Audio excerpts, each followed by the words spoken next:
The growth plan primary goal to accelerate the accession process is actually coupled with stronger regional economic cooperation, accelerated socioeconomic convergence with the UN, boosting of much needed reforms all over the region, but also beyond. Readiness' main impact to Western Balkans is foreseen through strengthening the region's security, opening the possibilities for us to further foster trust with EU. And by boosting our strength, we will be able to become a valuable contributor to to a more, let's say, robust European defense. The so-called gradual integration into EU policies and programs enhances not only cooperation but makes a productive impact to our societies.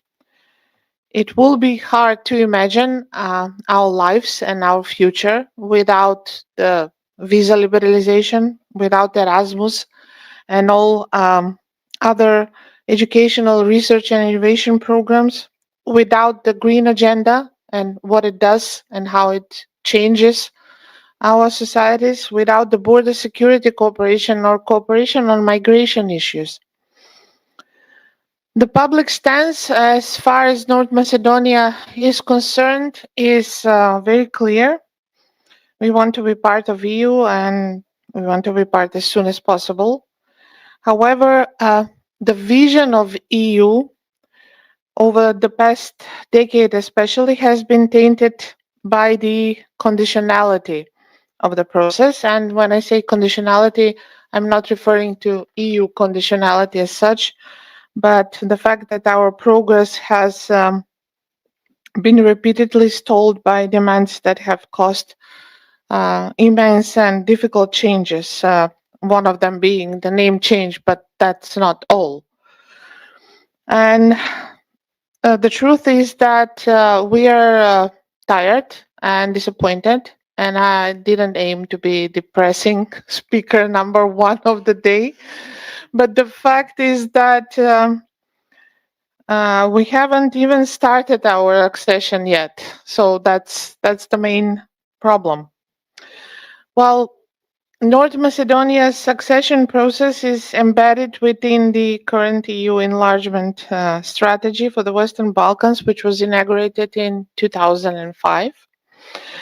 As you know, the strategy has been focused on stricter conditionality with an emphasis on the rule of law and has been updated several times, most notably in 2013 with the introduction of the so-called new approach to accession negotiations. So from 2020, North Macedonia's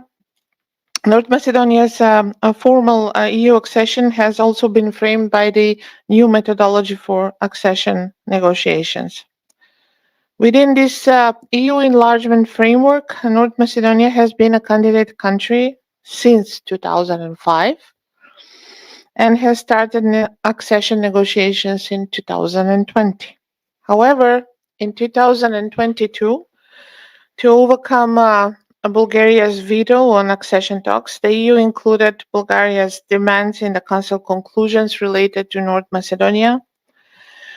And EU acted as a guarantor of the implementation on what was agreed.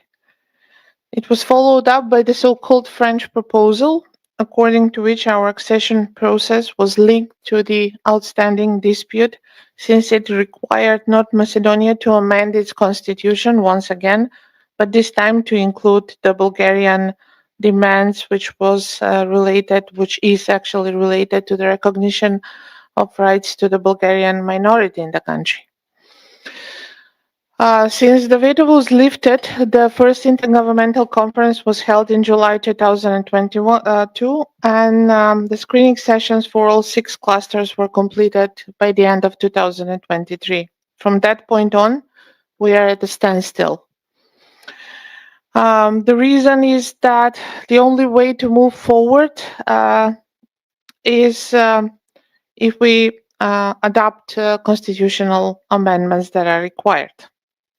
Now, before I go on and explain the official stance on this, I would like to mention that during over this prolonged period of accession with regard to North Macedonia, apart from all the enlargement-related initiatives, my country has participated in almost all EU external initiatives and initiatives that were taken up by member states and are relevant to European and regional progress in a vast area of issues.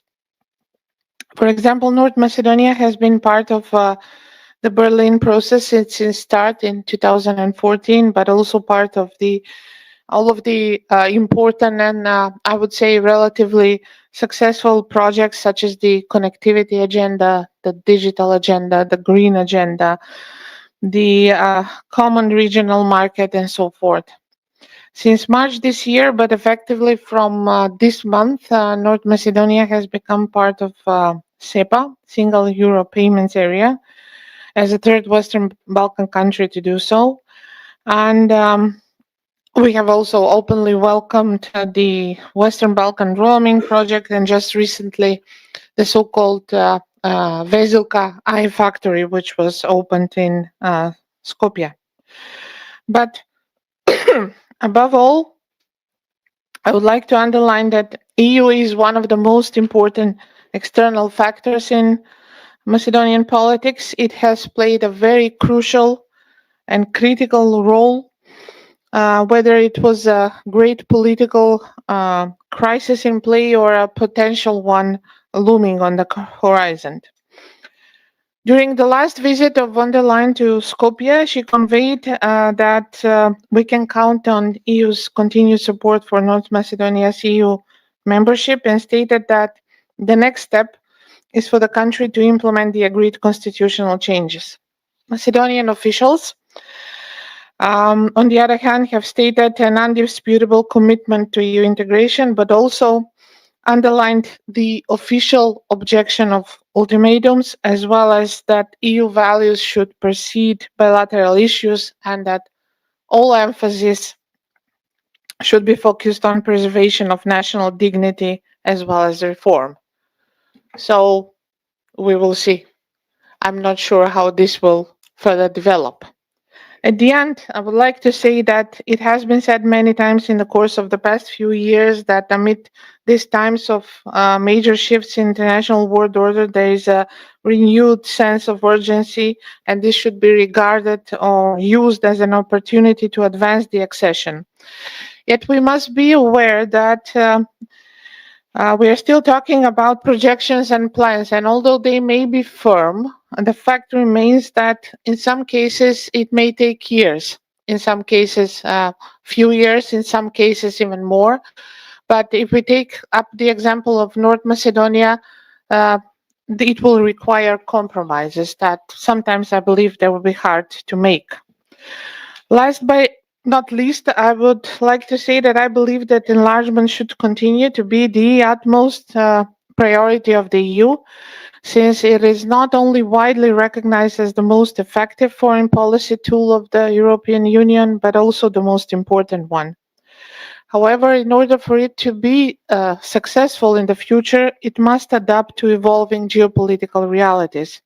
And those realities display a world in which security is paramount, not only for the states, but also for the citizens, and not only for the citizens of EU member states, but also for the neighborhood. On the other hand, my country and others from the region especially, that are not yet EU member states, but they are part of NATO, have proved that being not only consumers of those benefits, but also contributors is very much possible. Therefore, enlargement should be played out as the tool it is, in a way that it will further and expand cooperation where possible, especially with candidate countries. And the way I see it, enlargement is one of the prerequisites for resilient Europe. Thank you. Thank you. Thank you very much. Thank you very much, Professor Pandeva, for your insightful remarks. Let us now turn to Professor Giselle Bosse, Professor Bosse, your work focuses on the European Union's eastern neighborhood, a region whose importance has grown significantly since the war in Ukraine. In your view, how has the war changed the European Union's understanding of enlargement and its role as a geopolitical actor? Professor Bosse, the floor is yours. Yeah, thank you so much. And thank you again for having me. I have to say, this 9 o'clock slot is always a difficult one. But maybe just to let you know that it can get worse, because usually at this time on a Friday, I'm teaching the 8:30 seminar on quantitative data analysis. So by inviting me, you have made a lot of students in Maastricht very happy this morning. So now coming back to your very important and very good question. Now, what I want to do in my talk today is to speak about democracy and enlargement, but also security enlargement. And one of my arguments, or my main argument, is in a way that the EU doesn't do either properly. And there's two arguments I want to make, two issues I want to raise, and they are, I think, slightly different to the kind of issues that are usually discussed when you talk about security and enlargement. Now, the first issue I want to talk about is that we think a little bit more carefully about democracy in enlargement as an end in itself, a legitimate and also a rightful end in itself. And on the other hand, in enlargement, the issue of democracy as an end, as a means to other ends. So it means to all sorts of different ends, because the latter specifically, and that will be my argument, creates vulnerabilities, especially vis-à-vis autocrats within the European Union and outside the European Union, that they can easily use also against us, and especially also in the context of enlargement.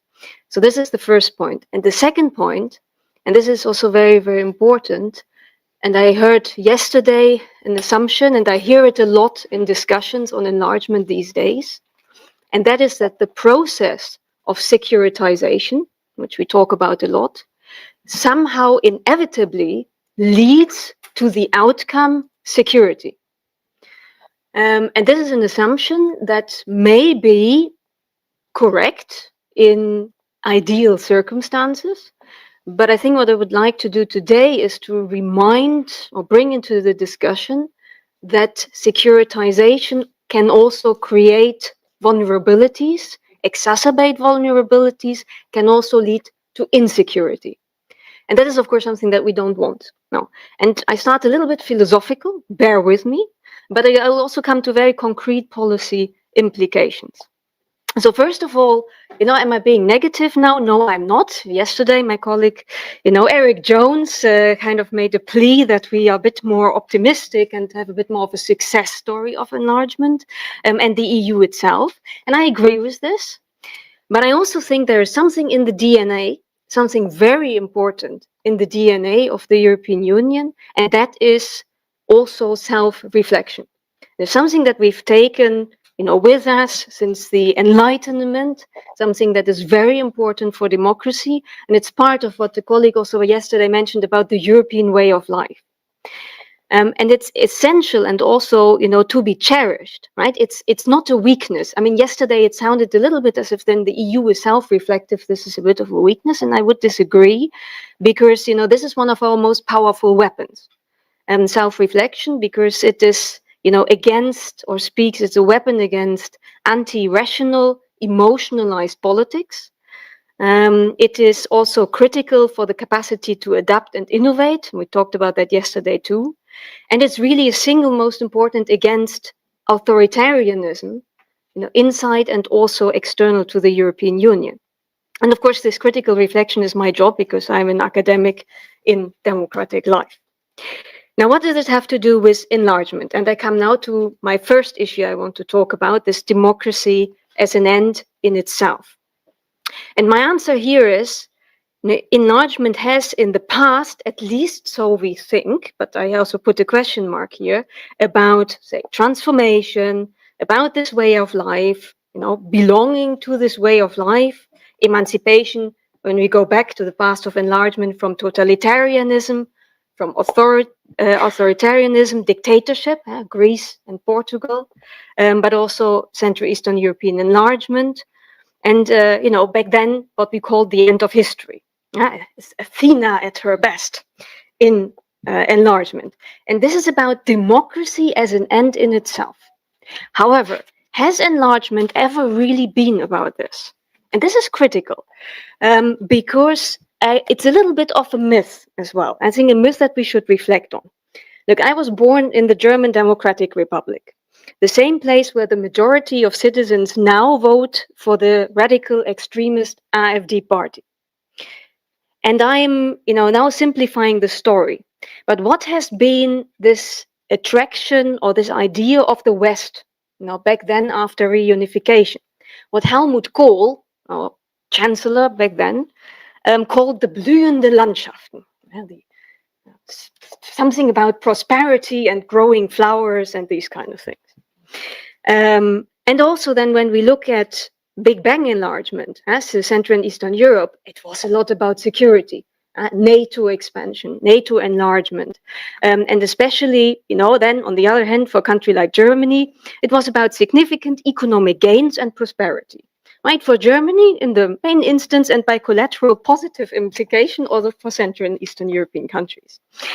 Now, you already see what I'm getting at. We talk about democracy and enlargement, but it's always for a different end. So it's democracy as a means for peace project, for the logic of economic integration and coal and steel, economies of scale, etc.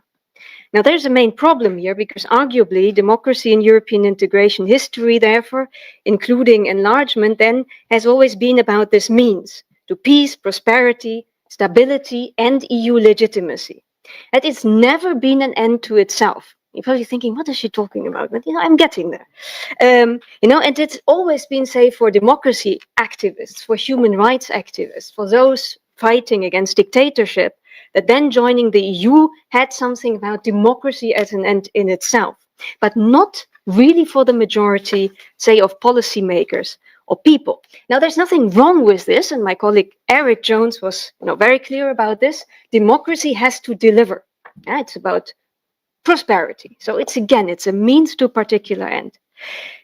But here is a bit of a problem, because when we think of democracy as an end in itself, it's about human dignity, upholding human dignity as an end in itself. Political equality, rights, participation, and also self-reflection. And its ultimate values by themselves. And they are independent of instrumental benefits. Its principles inherently valuable, and to be worthy of protection in their own right. And this is important, because think of your taxi driver again. Yesterday, it was a very good example, right? And people were surprised. They said, this taxi driver, he didn't want to really hear about the EU and the benefits, right? And then the minister said, think about the rule of law. But this, and here we get to the essence of what I'm trying to say. This taxi driver, in all the political discourses on enlargement, on European integration, the story we have told him or her is about that this is about prosperity. This is about security. And there's nothing wrong with this. But, we never told the guy that it's about democracy as an end in itself. And that it's about rule of law as an end in itself.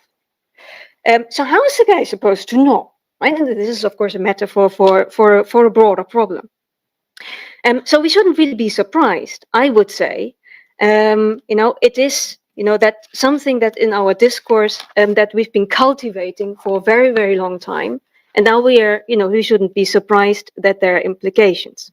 Right. So for one, this gives very easy play for autocrats. Why is that the case? Because they tap into this discourse of questioning the value of democracy.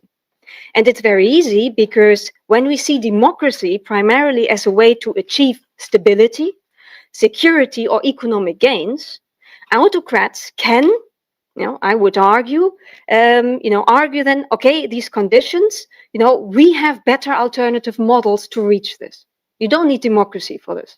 Yeah, you don't need it for arguably, that's what I tend to say. You don't need transparency, participation, pluralism, critical reflection. Well, it's actually only disturbing. Right? So sources of division, weakness, and threats to order and prosperity. So by highlighting constantly democracy not as an end to itself, but a means, we're making it very easy for autocrats. And that's not a good thing. And secondly, undermining the idea that democracy is valuable for its own sake, autocrats also weaken or the democratic imaginary. Right? People's belief in democracy as a just and worthy system, and instead, they foster cynicism, apathy, and that just further consolidates their grip on power. My key point here is that the discourse as a democracy as a means creates vulnerability that autocrats exploit. And they do this also with reference to security, of course, and Georgia is the prime example of this. So again, democracy as a mere means is a vulnerability, and fundamental vulnerability, and it's self-inflicted.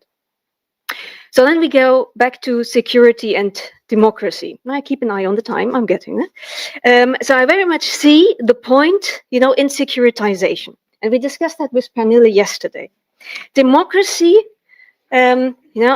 enlargement for security, if we say, as securitization, it creates urgency. It's important. It mobilizes attention. Also important, and it mobilizes money. Very important.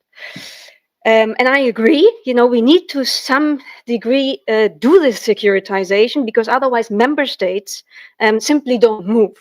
We all know this. And even, if we do securitize, they still don't move, but this is a different matter. If an issue feels existential, and that's what securitization does, it mobilizes much better than when it's described in humanitarian or normative terms. It's very sad, but that's, the reality. But we have to keep this securitization in check. And I'm not the first one to say this, but maybe I want to say it in a way, maybe that is a slightly different twist to the story. The strength that it creates also creates or deepens vulnerabilities. And here we go again. Unchecked securitization has real policy implications. Yesterday we talked about funding for civil society and think tanks. And I mean, this is very real for a lot of people here in the room. Now, why do you think that is? Right? And that is, for one, because we have a securitization of the EU budget to some extent, with other priorities.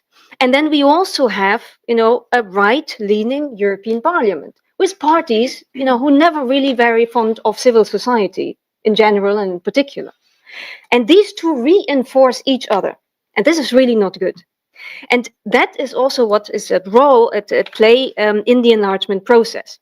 I think I still have 1 minute. And I just want to give the one example, and that's the multi-annual financial framework. And I already hinted at that yesterday.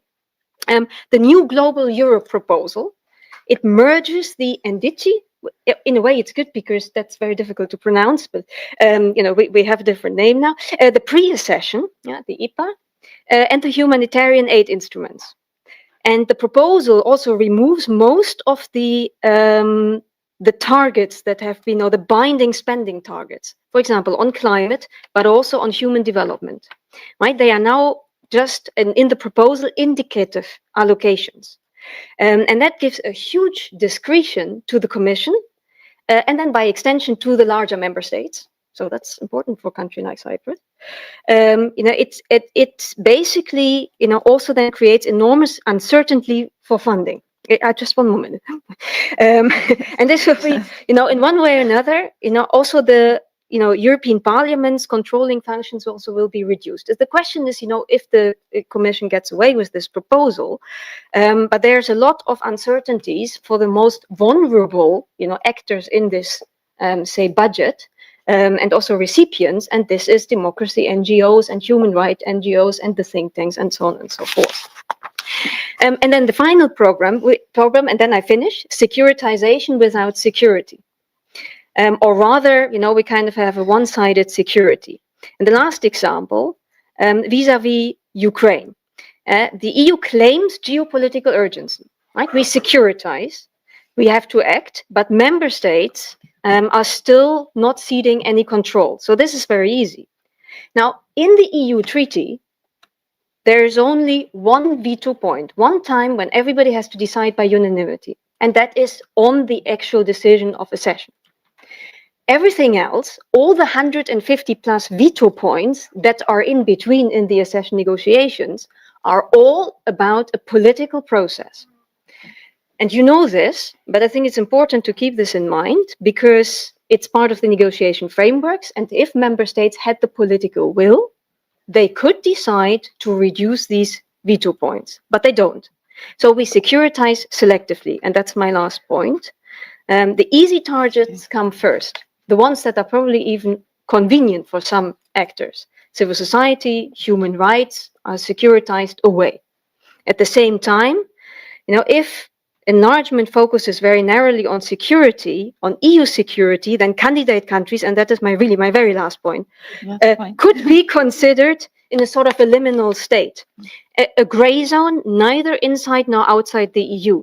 And the whole talk also about differentiated integration can all be potentially, as a risk, lead to candidate countries predominantly or solely being seen as security assets. And that's something that I really, really want to raise and warn about, because it's only if they become securitized to the extent that they only become strategic cushions to be managed, then we're talking about buffer zones. This is the definition of a buffer zone. And that means with all the implications, right? We securitize, but we securitize with no agency for candidate countries, no transformative logic, no democratic choices. And that's something we really have to be careful about. So if it's only about protecting our own stability, it creates a lot of vulnerabilities for the candidate countries. Thank you very much. Thank you.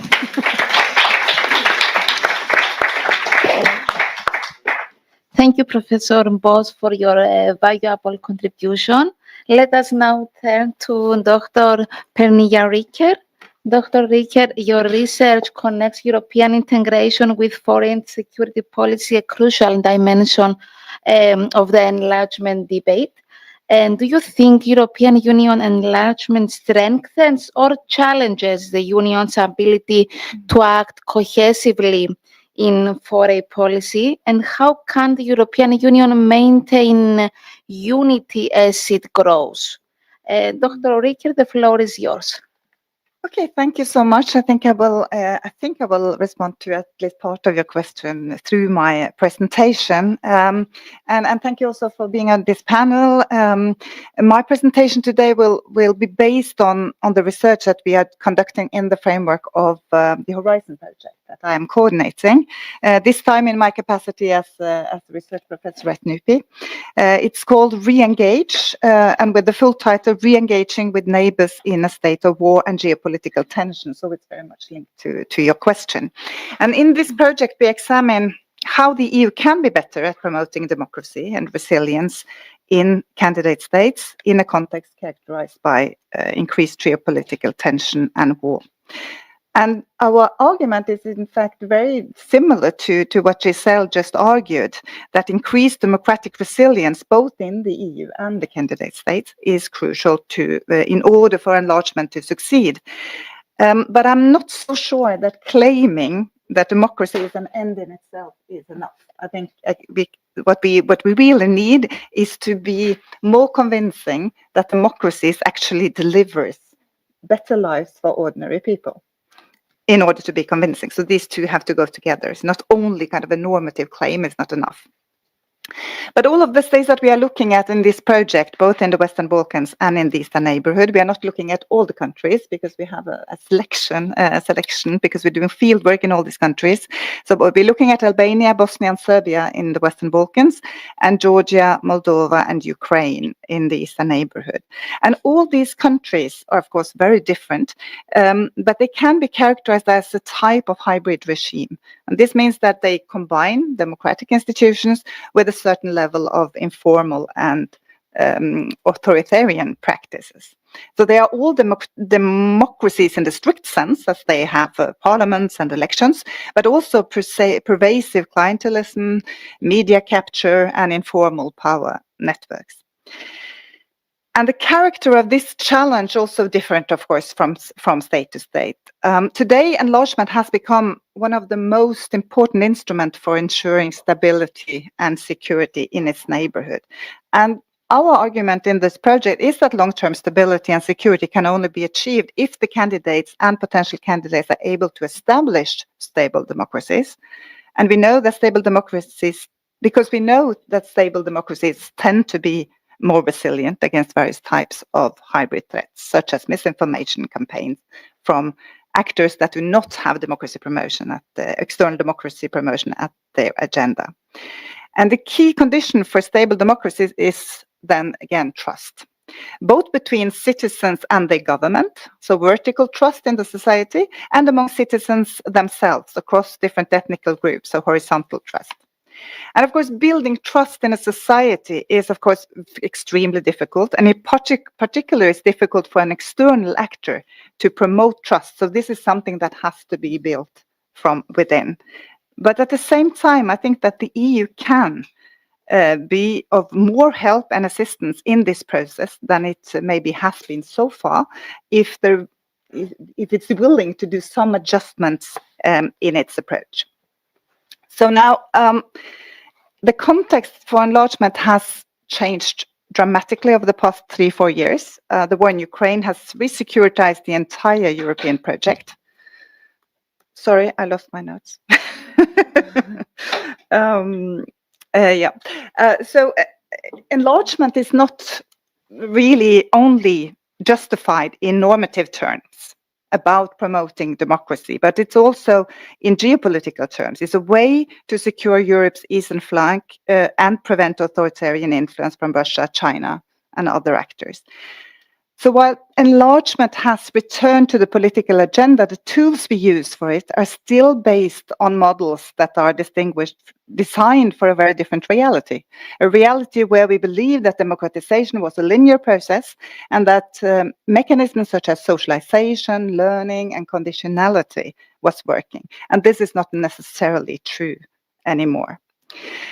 So in this project, Re-engage, we argue that the existing models of external democracy promotion that is still being applied, somewhat adjusted, but based on the same mechanisms, they have to a large extent reached their limits. And in the literature, these mechanisms or models are often referred to as being linkage, leverage, and governance models. So the linkage model emphasizes the density of social, economic, and political ties between EU and third countries. In other words, how connected a country is to Europe through trade, migration, or cultural exchange. The leverage model focuses on the ability to influence domestic change through conditionality, using incentives such as membership or access to funds to promote democratic reforms. And finally, the governance model highlights how the EU promotes democracy more indirectly through technical cooperation, policy transfer, and institution building, even in contexts where conditionality is weak or absent. And the thing is that these mechanisms are only effective if two conditions are met. First, that membership prospects are credible.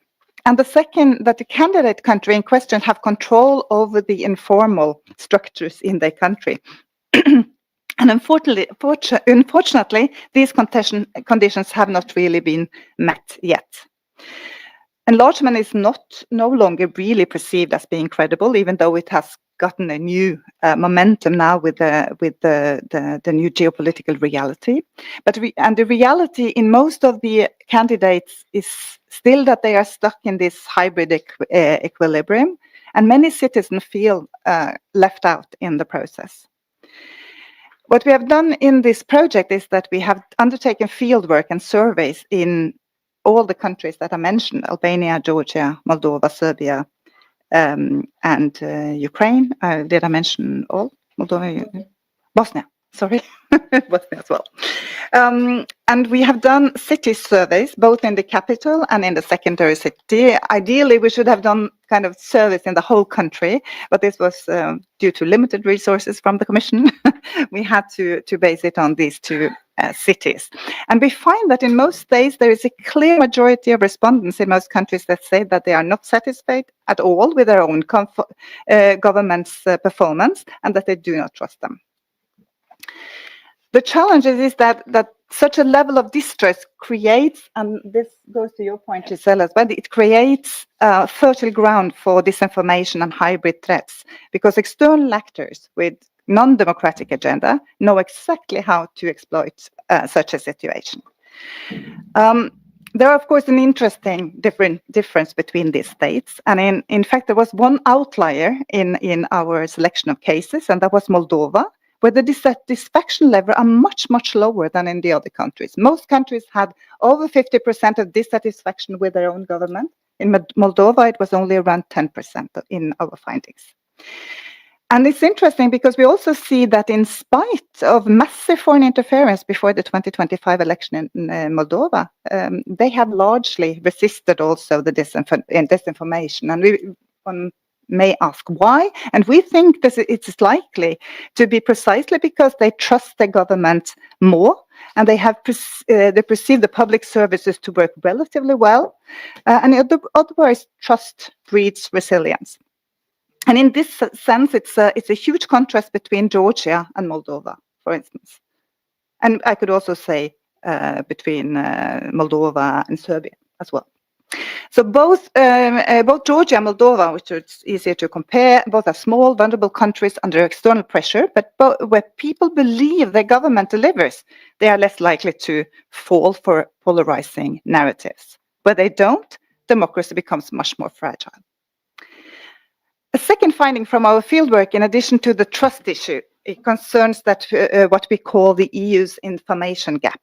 In Moldova, for example, support for EU is extremely high, approval rates of 70 to 80%, across issues like democracy, economy, and security. But at the same time, 72% of the respondents had never heard of any EU projects promoting democracy or social trust. So there is a gap between positive perceptions of the EU and awareness of what the EU does. And this pattern actually repeats itself in all the countries that we have studied. The only exception is that in Moldova, they are still very positive to the EU without knowing what the EU is doing. In other countries, the kind of picture is more mixed. So what we see is that the EU initiatives often circulate among a small elite, the so-called liberal intelligentsia, while a large part of the population remained uninformed or even suspicious. Bridging this gap, I think, is what we think is essential if enlargement is to have real social foundation. And this means that the high level of support for the EU could easily shift, like it has done in Serbia, for instance, where we find that the level of support is rather low. The support for their own government is even lower. But then Russia and China has, in some circles, higher standings. So this is something to have in mind. In a paper that I'm writing together with a colleague, Mathilde Giske, entitled The Need for a New Approach, we propose what we call an embedded democracy model. So this model moves beyond the old focus on top-down conditionality and formal institution. It seeks to combine formal and informal dimensions of governance and top-down and bottom-up approaches to democracy building. So this is not revolutionary, and the idea is very simple. A resilient democracy cannot be imposed from above. It must be embedded in the society. And that means that working is not only with government, but also with local communities, media, and civil society. Focusing on trust building, social cohesion, and inclusive dialogue, and assigning EU instruments so that it supports these processes directly. And then you may say, and we often get that comment, isn't this what the EU is already doing? No? Well, no. We have actually studied this. We have gone through the whole range of projects that the EU is funding. And the part that goes to civil society is very small compared to how they frame it. When the EU is talking about what it's doing, is say that it's focusing a lot on civil society, but this is not really the case when you look at where the funding is going. So most of the funding goes to budget support, rule of law, like the minister mentioned as well, rule of law projects, and just a very limited part, I mean, relatively speaking, goes to civil society project. And if it goes to civil society project, it's often to those who are already convinced in a way, and to this kind of liberal intelligentsia elite grouping in these countries. So the thing is that many of the projects do not challenge the problems with state capture and informal clientelistic processes. So the need to change EU's approach is not only a normative argument, it's really a strategic one, since enlargement and democracy promotion is also a security project in a way. So in times of hybrid war and disinformation, social cohesion becomes Europe's first line of defense. So what does this mean for enlargement policy? First, conditionality alone is not enough. The credibility of the accession process must be combined with credible social contract within the candidate countries. Second, communication and outreach must be part of the enlargement policy, not as only kind of a PR strategy, but as a tool of resilience. Citizens who understand and experience what the EU stands for are less vulnerable to manipulation. And I think the taxi driver actually is an example of the taxi driver's comment. It's this kind of comments you will also get elsewhere, I'm sure. Third, the EU needs to be more adaptive and context sensitive. Enlargement must take into account the hybridity, not to tolerating it, but to addressing it where it matters most in the daily lives of citizens. So in short, if we want enlargement to succeed as both a geopolitical and democratic project, we must embed democracy more deeply in institutions, in society, and in people's trust. Yes, I think I stop there. Thank you. Thank you.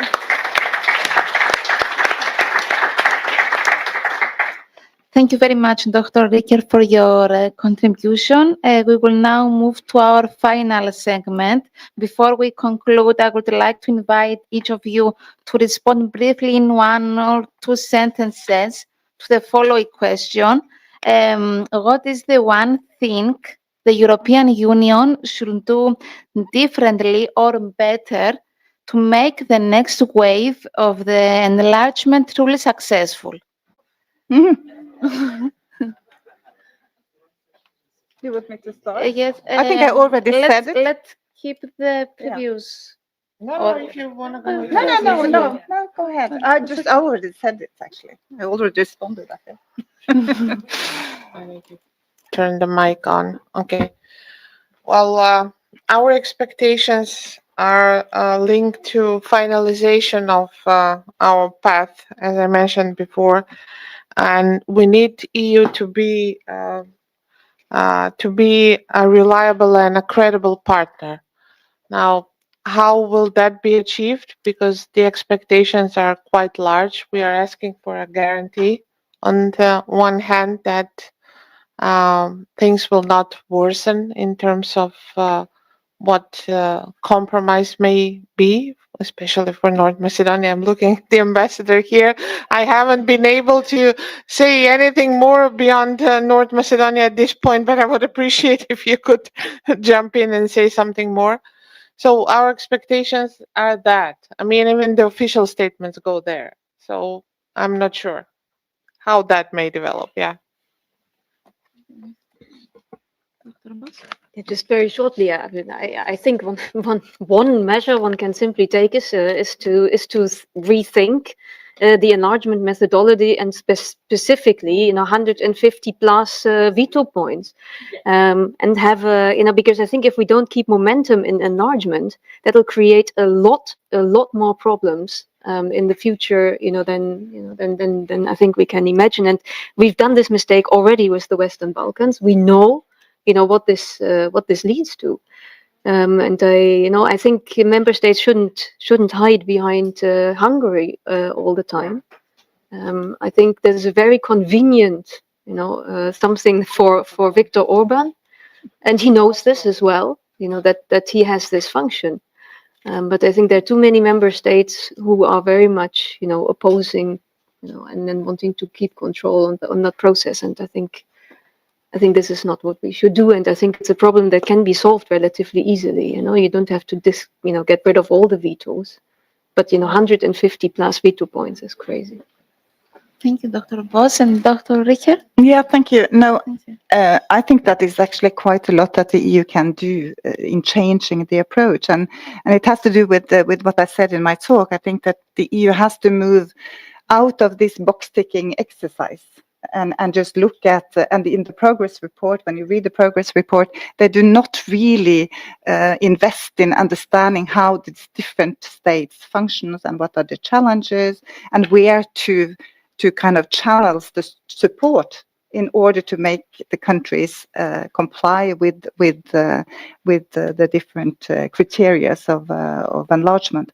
And I think that some of the criteria are less important than others. The main thing I think is democracy promotion and building trust, and this will also be beneficial for the EU itself, because the thing is that EU wants to avoid having more Hungaries, Slovakias, or other countries are now being more and more countries in that category. So the EU has also a problem of being credible in its democracy promotion when it cannot